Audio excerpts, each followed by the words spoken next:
Buongiorno tifosi, donc troisième vidéo de suite pour moi, on est dimanche 20 novembre, mais vous l'aurez potentiellement samedi 26. Donc voilà, je fais du batch cooking ou du batch streaming, je ne sais pas comment appeler ça.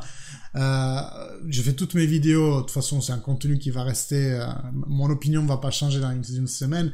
Donc je vous les fais tous d'un coup et je vous les donne au fur et à mesure. Merci beaucoup à vous de votre soutien, toujours infaillible sur les réseaux sociaux, dans les commentaires. D'ailleurs, je vous invite à liker et commenter pour donner de la puissance à cette vidéo et qu'elle soit vue par plus de personnes. C'est comme ça qu'on grandit, c'est grâce à vous.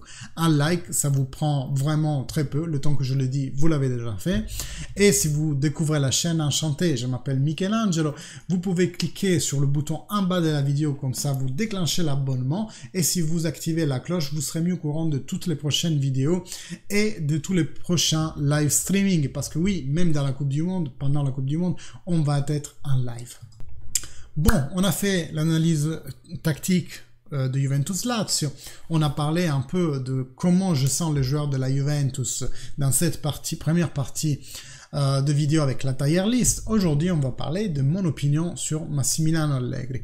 Je sais que c'est un argument qui en chauffe beaucoup, surtout sur les réseaux sociaux. Le climat a été par le passé assez véhément. Aujourd'hui, je sens quand même que c'est un peu redescendu, donc c'est peut-être le moment d'en parler, peut-être avec, voilà, faisant un zoom arrière. Moi, ce que j'aime bien faire, je me laisse rarement prendre par le moment présent. Enfin, si, quand on est en live match, vous me voyez même jurer ou dire des grossièretés, ça peut m'arriver.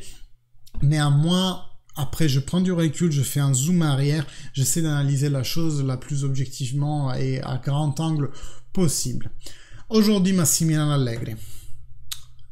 Ma note, mon avis sur sa situation globale à la Juventus et des projections, c'est des conjectures pour le futur. Alors, il a très mal commencé. L'opinion que j'en ai, c'est que c'est comme si la saison dernière n'avait jamais terminé. Je m'explique, la saison dernière, on a été tous dégoûtés, bien entendu, de tout ce qui s'est passé. On a attrapé même une 4e place assez facilement vis-à-vis de la situation telle qu'elle était en milieu de saison. J'ai envie de dire, finalement, vers la fin, c'était cool. On n'a pas vécu les frissons finales de Verona-Napoli qui, Faraoni marque et nous, miraculeusement, on est en Champions League. Et Petagna envoie le ballon sur la barre transversale. Là, c'était vraiment, on était pour un cheveu en Champions League.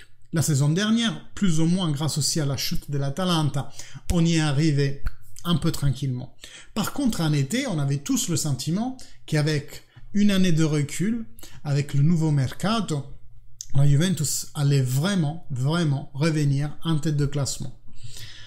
Autant dire que cette désillusion s'est cassée la gueule assez rapidement pendant la saison, et par rapport aux grosses blessures, on parle Pogba, Chiesa, on savait qu'on n'allait pas le récupérer tout de suite, mais surtout par rapport à, comme je vous disais, la continuation. J'ai vu un continuum entre ces débuts de Serie A et de saison, Champions League comprise, par rapport à la saison dernière. Ce changement-là, qu'on attendait tous, il n'a pas eu lieu.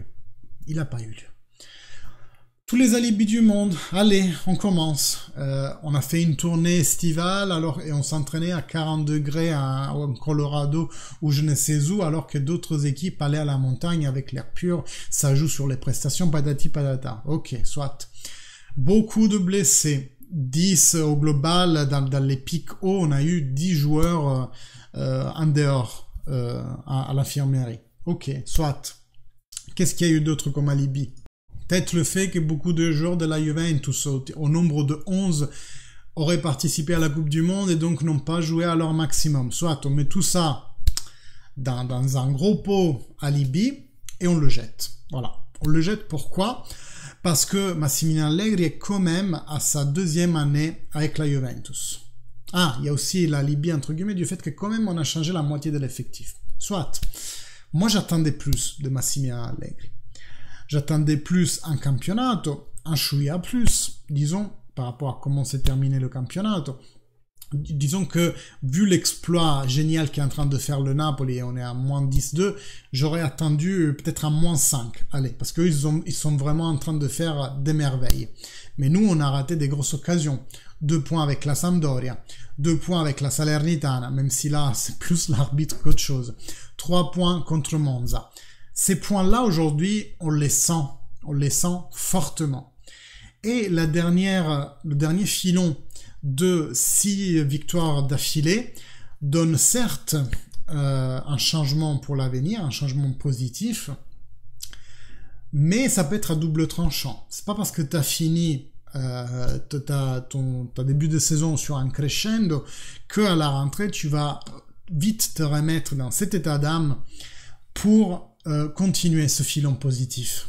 Si on ajoute à cela le fait que notre campagne Champions League a été une Caporetto.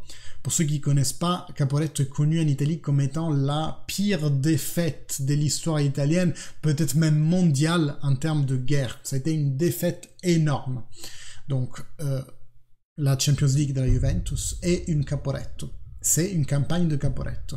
Sur 6 matchs, tu en as perdu 5. Le seul que tu as gagné, c'est contre un Maccabi qui limite était au bord du gouffre parce que ils n'avaient pas mangé depuis 3 jours, hein, j'en sais rien, j'extrémise, c'est sûrement pas pour ça. Mais voilà, les seuls 3 points que tu as attrapés, c'était contre Maccabi. Tu t'es fait rattraper chez eux. Aujourd'hui, kiff, hein, Juve Maccabi en Champions League, et on est passé uniquement parce que eux, nous en ont pris 7 dans leur dernier match contre le Benfica. Et nous, on a même perdu contre PSG. Benfica, oui, c'est une équipe qui n'a jamais perdu cette année, donc limite on peut imaginer que même une bonne Juventus aurait quand même galéré contre ce Benfica-là, mais néanmoins aurait apporté 2 points, je pense. Et PSG, c'est PSG, mais le PSG, il est battable, il n'est pas invulnérable, ils ont un très bon jeu en avant, mais derrière, ça danse. Donc, la Juventus aurait pu faire mieux dans cette Champions League. Aujourd'hui, on se retrouve en Europa League. Je le prends positivement, dans le sens, ok, c'est notre dimension, l'Europa League, cette année. Essayons d'honorer cette compétition et d'aller le plus loin possible, si ça n'est que la gagner. Même si cette année, il y a des équipes très fortes hein, en Europa League. Arsenal, Barcelone, Manchester United et j'en passe. Mais donc, on a un championnat qui se rattrape sur la fin après un des pires débuts de l'histoire de la Juventus. Et on a une Champions League qui est une défaite totale. Pour moi, ça n'est pas suffisant, autant le dire. Aujourd'hui, la Juventus d'Allegri n'a pas la suffisance. Sur une note sur 10, en Italie, on les donne sur 6, je donnerais un 5, sachant que 5, c'est pas la moyenne en Italie. Si tu veux avoir une note positive, c'est au moins 6. 5, ça relève de l'insuffisance. Je ne sais pas en France comment c'est. Peut-être que 5, c'est la suffisance. Donc, dans ce cas-là, ça serait 4 en France. J'en sais rien. 10 sur 20, hein, c'est sur 20 en France. Donc, peut-être ça serait 8 sur 20. Allez, disons comme ça. Maintenant, j'attends du bon, du meilleur de Massimiliano Allegri. Pourquoi je dis que je l'attends de Massimiliano Allegri? Parce que, et j'en viens sur la deuxième partie de la vidéo, est-ce qu'il faut encore investir sur Massimiliano Allegri? Demain, Massimiliano Allegri, il est têche par la Juventus, je vais dormir très bien, voilà, je m'en fous en fait qu'il reste ou pas. Moi, je suis pas l'allégriste extrême qui va te dire « Ah, mais il a gagné dans le passé, ah, mais c'est un grand entraîneur. » Moi, il faut prouver aujourd'hui ce qu'il vaut, Massimiliano Allegri. Après, d'un point de vue global, Ancelotti, qui vient de gagner une Champions League, lui aussi, il a eu une mauvaise passe au Napoli. Pourtant, Ancelotti, ça reste encore un très grand entraîneur. Et Wolverhampton, je crois que après Napoli, il a été au Wolverhampton ou à une autre équipe, Nottingham, je ne sais plus.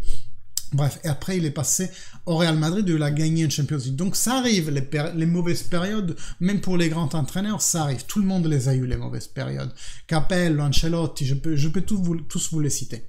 Donc, sûrement que ça a été la mauvaise période pour Massimiliano Allegri. Je pense encore qu'il peut donner quelque chose au football en général, s'il arrive à rattraper cette Juventus. Je dis bien si. La mauvaise période, la plus mauvaise période de Massimiliano Allegri, comme le dit lui-même, ça a été entre Salernitana et Monza.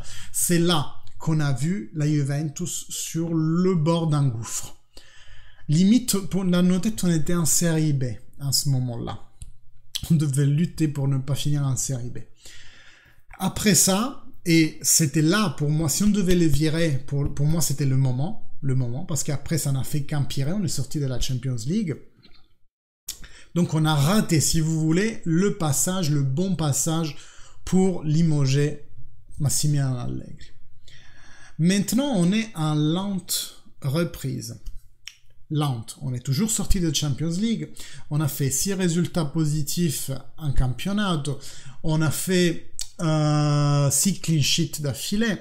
Et on est 3e, je ne sais même plus. Voilà. On a un meilleur positionnement en Serie A qu'on l'avait il y a quelques journées. On a battu Inter et Lazio au passage. Enfin, on commence à gagner de confrontations directes. Ça veut dire qu'Allegri doit rester? Je sais pas. J'étais sur le négatif après Monza, dans le post-Monza. À vrai dire, depuis l'interview avec Sconcerti, je suis sur le Allegri, il faut le virer. Aujourd'hui, je suis remonté d'un cran et je dis je ne sais pas. Pourquoi je ne sais pas? Parce que là où je voyais un intérêt de le virer après tout ce qui s'est passé à ce moment-là, je me disais, on a besoin d'un boost, le vestiaire ne le suit plus, il faut le virer et il faut repartir sur de nouvelles bases avec un nouvel entraîneur. Je voulais bénéficier de cet effet boost de changement. Aujourd'hui, ça semble que les choses commencent à aller mieux. Je dis bien commence, hein. On n'en est pas sorti les gars, on n'en est pas sorti. Mais ça commence à aller dans la bonne direction. Donc, pour moi, aujourd'hui, le boost qu'on attendrait en appelant, par exemple, un Tuchel qui est libre et en remplaçant Massimiliano Allegri, ce boost-là, il est annihilé. L'enthousiasme de cette nouvelle Juventus avec 6 victoires d'affilée et 6 clean sheets, pour moi, il est aussi fort que celui qu'un nouvel entraîneur pourrait infuser en vestiaire. Donc aujourd'hui, je suis sur le neutre. S'il est viré, je m'en tape. S'il reste, je m'en tape. Je veux juste que la Juve s'améliore dans les deux circonstances. Je veux que la Juve s'améliore. La Juventus.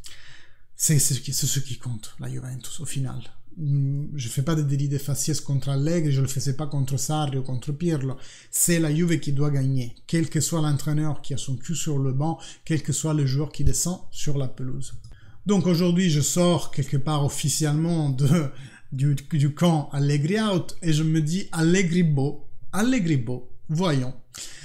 Il peut bien faire. C'est un entraîneur qui a encore beaucoup de choses à donner au football. Et là, il est en train de nous montrer quelque chose. Parce que on peut dire que c'est les joueurs qui ont ressoulevé les équipes. Mais si on donne toutes les fautes à une personne, à Allegri, quand les choses vont mal, pourquoi, quand les choses vont bien, on l'exclut a priori du discours? Pour moi, c'est toujours un discours global. Si ça va bien, c'est l'entraîneur, les joueurs, la dirigeance. Si les choses s'améliorent, c'est l'entraîneur, les joueurs, la dirigeance. Ça change pas. C'est les tout qui font le résultat final. Donc aujourd'hui, comme je vous disais, le fait de virer Massimiliano Allegri, pour moi, ça apporte pas forcément une valeur ajoutée à l'équipe.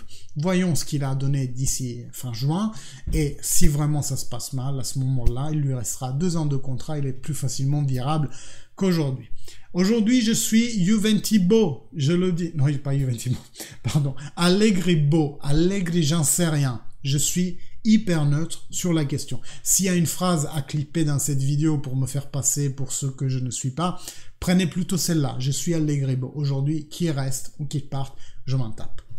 Je dis ça comme disclaimer parce que je sais déjà, j'aurais dû le faire au début parce que je sais qu'il y en a beaucoup qui vont que voir le titre, que voir les 2 premières minutes de la vidéo et dire que je suis allégriste, etc. Je le sais déjà. Sur les réseaux sociaux, c'est comme ça. Tu es stigmatisé, tu es dans un camp et tu es forcément un connard ou tu es forcément un idole. Il n'y a pas le juste milieu. Bon, vous qui me suivez, je sais que vous savez comment je réfléchis et ça c'est hyper important pour moi. Bon, cela étant dit, j'ai fait mes les 3 petits contenus du dimanche. Maintenant, je sors m'amuser, boire des coups. Je vous remercie pour vos écoutes, pour votre écoute. Like, commentaire, c'est vous qui avez la main sur la croissance de cette plateforme. Si vous venez d'ailleurs d'atterrir sur la plateforme, cliquez sur le bouton en bas pour vous abonner, sur la cloche pour être mis au courant des prochaines vidéos et live qui continueront pendant la Coupe du Monde. Moi, en attendant, je vous dis fino alla fine, forza Juve et à la prochaine. Salut!